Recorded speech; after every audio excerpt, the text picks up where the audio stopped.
Krystal, what are you taking a look at? Well, guys, as I just referenced, CNN is kind of in total freefall, and someone might need to do a wellness check on Brian Stelter in particular, because he seems to be taking this whole situation with Jeff Zucker's ouster pretty hard.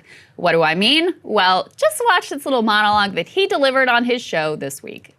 I want to end the hour with a final thought, and I'm going to go a little bit rogue here, so bear with me, okay?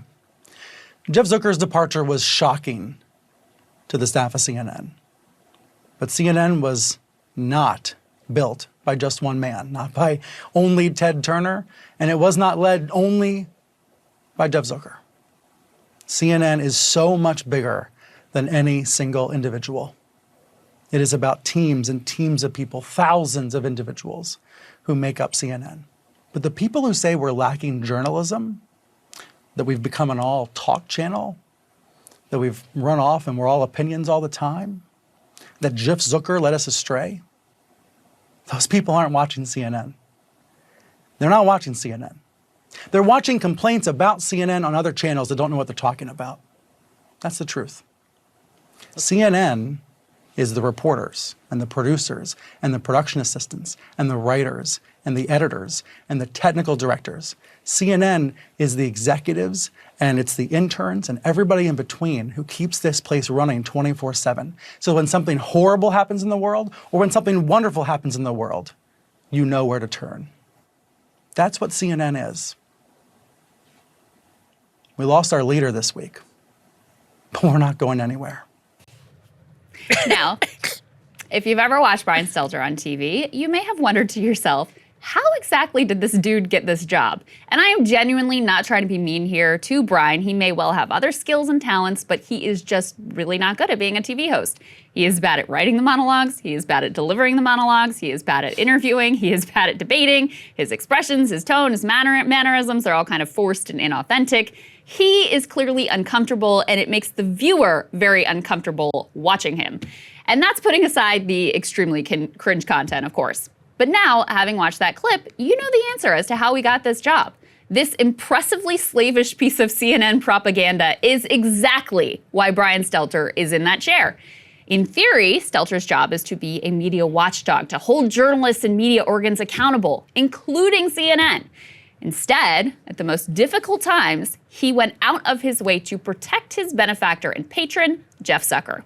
That's why he famously defended CNN's handling of the whole Cuomo affair.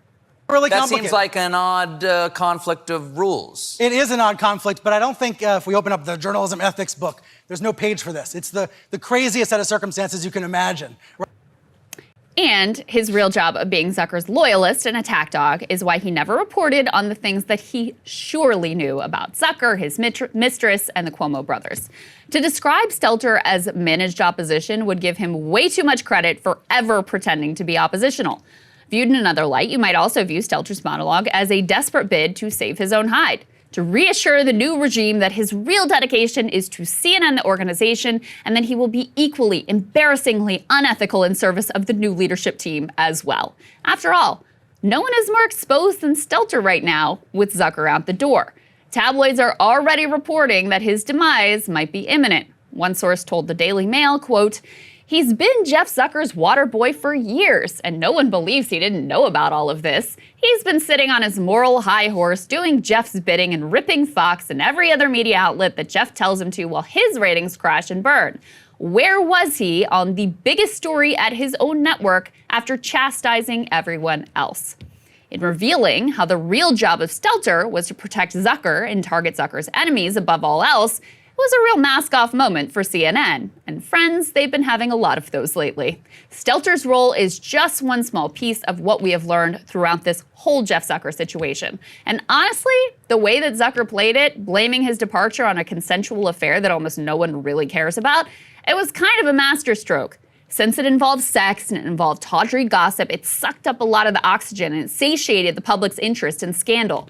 But Zucker's resignation really had nothing to do with sex and everything to do with corruption, the core business model of CNN. And that is the real scandal.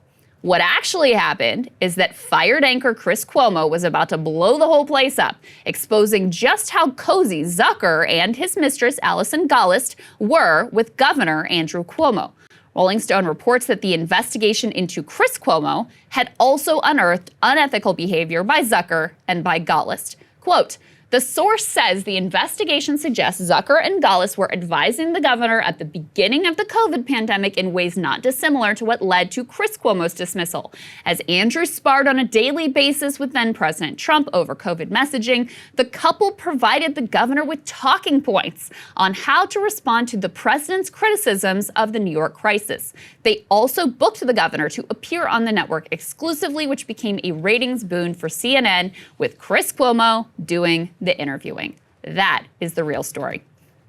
Now listen, you would have to be a fool to believe this type of outright collusion and political favoritism is a one-off, aberrant event. After all, cable news is built on a three-legged stool of access journalism, tribal partisan loyalties, and old people who fell asleep with the TV on.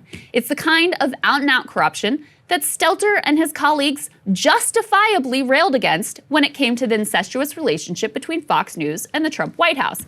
In fact, Stelter wrote an entire book on exactly that topic. It was titled Hoax: Donald Trump, Fox News, and the Dangerous Distortion of Truth. It is truly amazing to me that he can be so brazenly, blindly hypocritical that he writes an entire book on Fox's political corruption, but doesn't raise a word of protest when CNN's longtime boss is caught engaged in very similar behavior. But of course, Stelter is not the only one at the network, far more upset that their benefactor is gone than at the brazen political corruption that was at the core of CNN's coverage during a massive, world-altering pandemic. Jake Tapper, Caitlin Collins, Jim Acosta, all of them in leaked audio were very much shook by Jeff's sudden departure than by his misdeeds. In fact, they aren't really troubled by his misdeeds whatsoever. Tapper painted the whole situation as Chris Cuomo the bad guy versus Jeff Zucker the good guy. Caitlin Collins echoed Tapper and was distraught that the organization would be rudderless without Jeff running the show and giving direction on their 9 a.m. planning calls. Jim Acosta, of course, feared that his own personally profitable business model of theatrical Trump resistance might be in jeopardy. He said, if we had not had Jeff Zucker here during the Trump administration, we probably would have been taken out. New comments reported by Puck are even more emotionally loaded. Quote, I think that what you're hearing and what we're all experiencing is just a huge shockwave to all of our mental health. We don't understand why the death penalty was necessary. That was from CNN host Allison Camerota. Jake Tapper, he actually held what was described as a wake to mourn the loss of Zucker. That was at Tapper's DC home. Again, I want to reiterate, these supposed journalists just found out that their leading light was engaged in some of the very same blatantly corrupt political practices that they claim to abhor with Trump and Fox News. And now they don't care at all, not even a little bit. And they are mournful and filled with despair only that the corrupt dude who was the boss was caught and pushed out.